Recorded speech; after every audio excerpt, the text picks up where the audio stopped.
Bienvenidos a una nueva entrevista en Litoral Press TV. El día de hoy vamos a hablar de literatura. Vamos a hablar de La Última Ceniza, la primera novela, la primera obra de la escritora Montserrat Martorell, que nos acompaña acá en Litoral Press TV el día de hoy. Bienvenida. Hola Cristian, ¿cómo estás? Bien, pues te presentaba como escritora. Yo pensaba cuando estaba haciendo la presentación, le digo periodista, escritora, tú eres periodista también.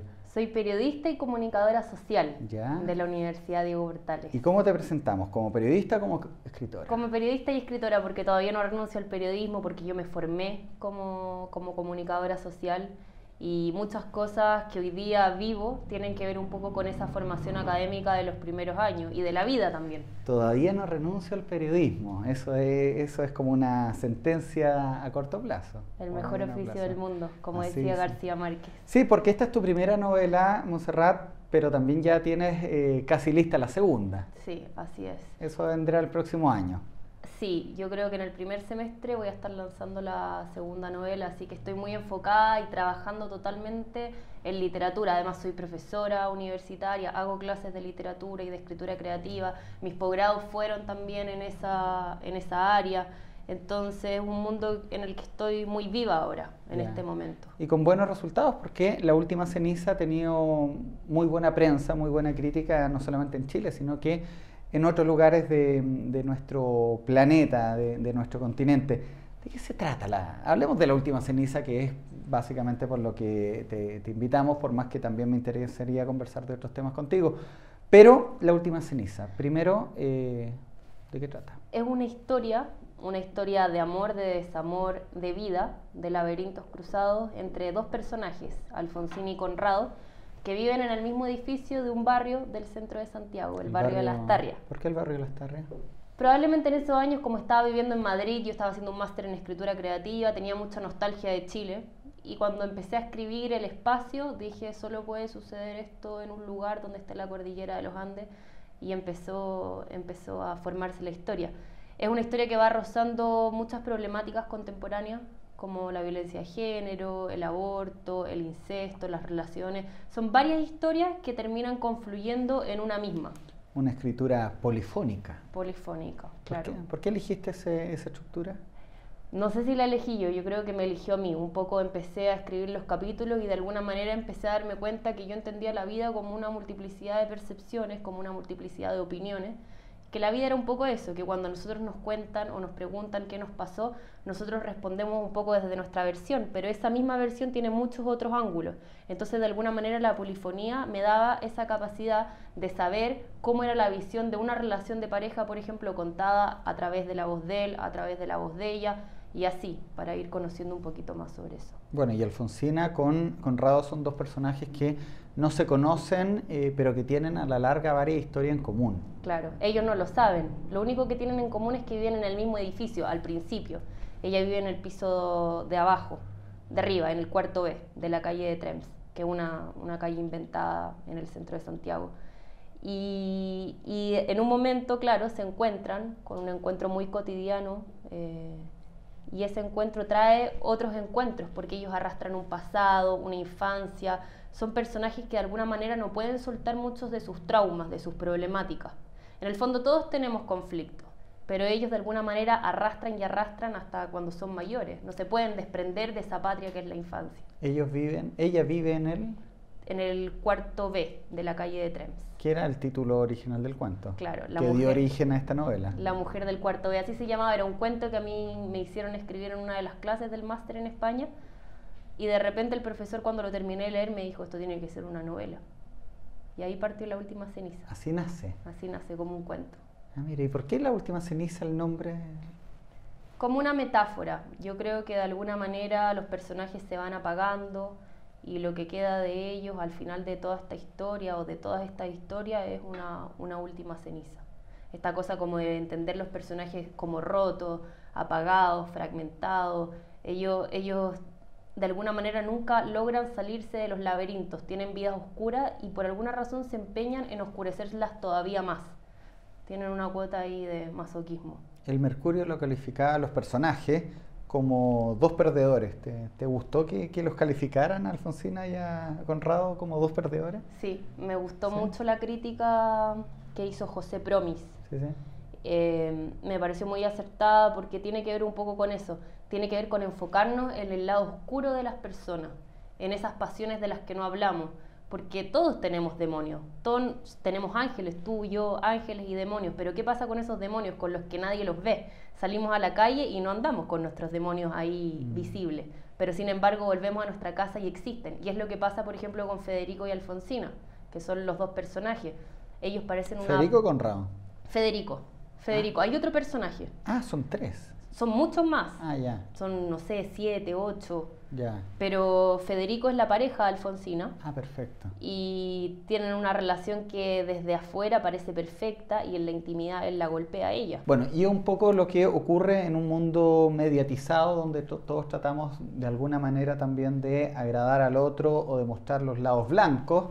Sin embargo, también uno en su interior tiene estos negros que es la vida y es lo que tú muestras en La Última Ceniza y bueno, el desarrollo de la historia también hay que descubrirlo, pero ocurre de alguna manera, Montserrat, en esta historia, una historia de amor, ¿la calificarías como una historia de amor? Yo creo que uno la puede calificar de tantas cosas. Yo me he hecho muchas ideas respecto a la novela a partir de lo que otros me han contado, porque en el proceso mismo de escritura hay muchas cosas que uno quiere contar, que uno quiere escribir, obsesiones, temas. Yo no me siento y digo, yo quiero escribir una novela sobre la violencia de género, pero cuando pasan los meses, la crítica me dice que es una novela feminista o que es una novela de violencia de género o es una novela de amor. Hay gente que me ha llamado y me dice, me parece que es la historia de amor más linda que he visto. Entonces creo que sí, creo que son tópicos que se van subrayando, pero también está este tema de la sociedad posmoderna, lo que tú dices, la tecnología. A mí me parece muy complejo cómo nosotros nos hacemos a nosotros mismos y transmitimos una imagen a partir de la tecnología, que es una parte tan chiquitita, lo que escribimos en Twitter, lo que ponemos en Facebook, lo que subimos, que probablemente es nuestra mejor parte, y la gente piensa que eso es uno, y en realidad ¿quién es uno? Probablemente ni siquiera uno lo sabe muy bien, y uno se compone mucho de estas piezas y este puzzle que se va formando y que van configurando algo que no sabemos bien lo que es. ¿Cómo se motiva a la gente a leer cuando está cada día también más presente el mundo audiovisual, la televisión, el Netflix que estábamos hablando de fuera de cámara, con series súper atractivas? Agarrar un libro y leerlo también es un ejercicio que cada día se está dejando más de lado, sobre todo. Yo creo que la gente permanentemente, y sobre todo los jóvenes, yo veo a mis alumnos, están buscando historias, leen historias todo el tiempo. O sea, debe ser la generación más informada o con mayor posibilidades de información, porque la información está muy al alcance de la mano. En ese sentido, ellos leen, se escriben, ellos generan historias. El WhatsApp es eso, un contar historias permanente.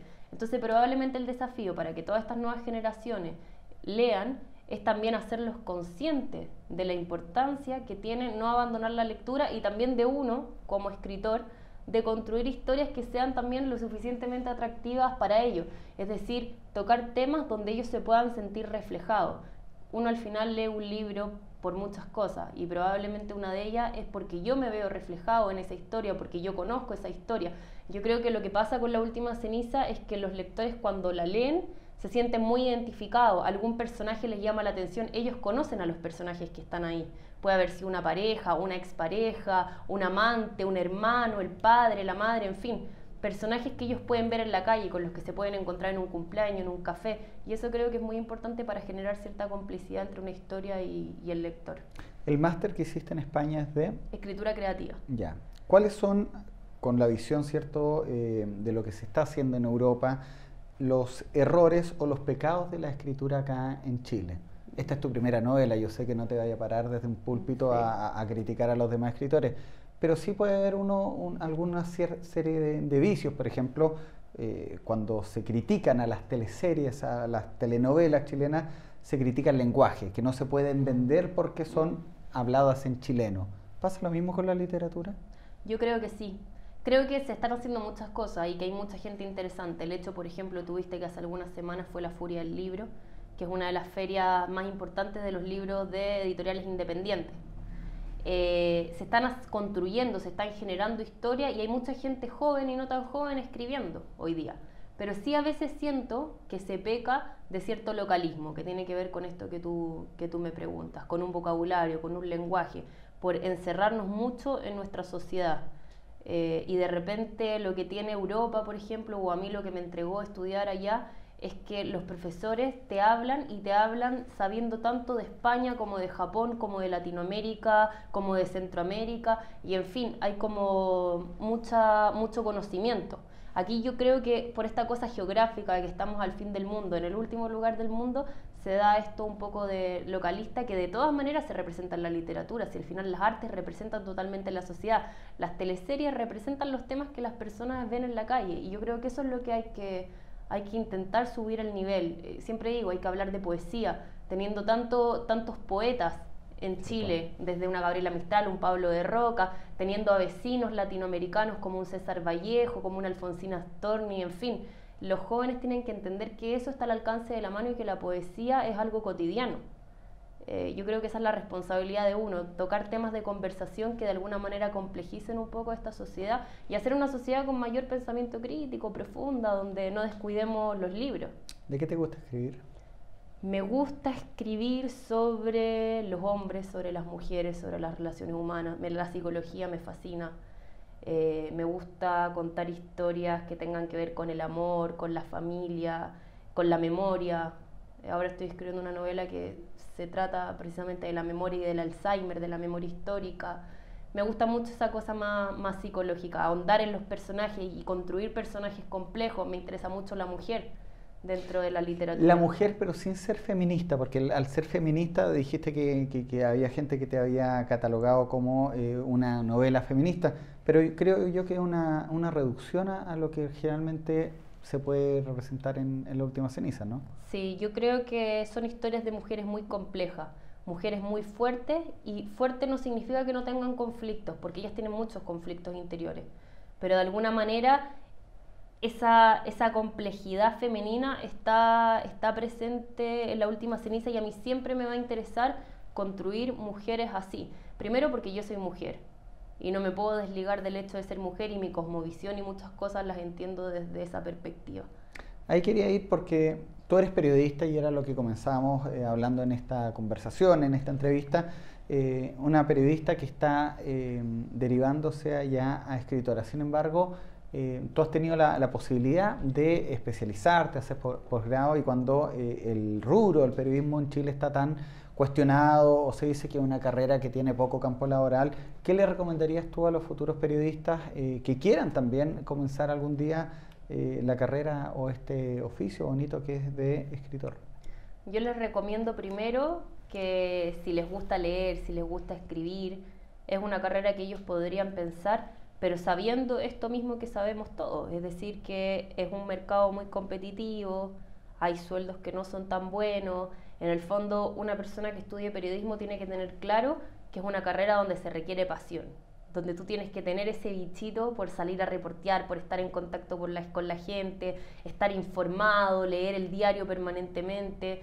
Creo que es una carrera muy, muy bonita. O sea, yo conozco gente que ha sido feliz con el periodismo. De hecho, mi padre, un apasionado, y probablemente yo estudié periodismo mucho porque esa pasión él me la transmitía y pensaba que realmente era el mejor oficio del mundo, y después, bueno, fue derivando a la literatura, que se parece un poco. Entonces, yo creo que eso, si les gusta contar historias, si sienten la necesidad de escribir, de saber de la contingencia, es una carrera para ellos, y también que se propongan ser el mejor y marcar una diferencia, porque hay mucha gente. Entonces tienen que alcanzar un nivel de excelencia, y cada vez el mercado va a ser así, va a exigir un poco más. ¿Y qué lugar ocupan los viajes, el conocer, el ver otras realidades, otras personas, otro lenguaje, en la formación de un periodista o de un escritor? Muy importante, y sobre todo en estos tiempos donde viajar está un poco más al alcance de la mano que en otras generaciones. A mí me pasó personalmente que yo sentí la urgencia del viaje, así como José Donoso lo decía en sus diarios, la necesidad de irte, de llevar tus raíces y plantarlas en otro lugar. Por eso en el 2013 me fui a vivir a España, y estar en España me abrió las posibilidades de conocer Europa, de poder viajar a Asia, y de alguna manera eso te abre también la cabeza, te hace más flexible y te da mucha libertad también, porque conoces gente que probablemente estando aquí no te encuentra. ¿Cuánto de eso está plasmado en el libro? Muchísimo, muchísimo. Ya podemos cerrar, te agradecemos este tiempo, esta conversación sobre La última ceniza. el adelanto que viene, ¿cierto?, de la segunda novela que tú decías que trataba del recuerdo, de la historia reciente de Chile. Sí, hablo sobre la memoria histórica, sobre el Alzheimer, sobre la bipolaridad también. Ya. Me meto en temas de las enfermedades psiquiátricas. Harto de psicología ahí. Mucha psicología. Leo bastante psicología, algo que me gusta mucho. Está bien, pues vamos a quedarnos con ese adelanto para estar pendiente en el mes de abril del 2017. Sí, así es. Por mientras te felicitamos por la última ceniza. La última ceniza, que es el primer libro de Montserrat Martorell, que ya está disponible también en las librerías chilenas y con quien también hemos tenido esta conversación. Muchas gracias. Gracias a ti, Cristian, por invitarme. Y gracias a ustedes también por ver esta conversación. Ya saben dónde encontrar este libro y saben dónde ver esta y otras conversaciones en nuestra web www.litoralpresstv.cl y estar atentos a las repeticiones en los canales regionales, en especial en Antofagasta Televisión.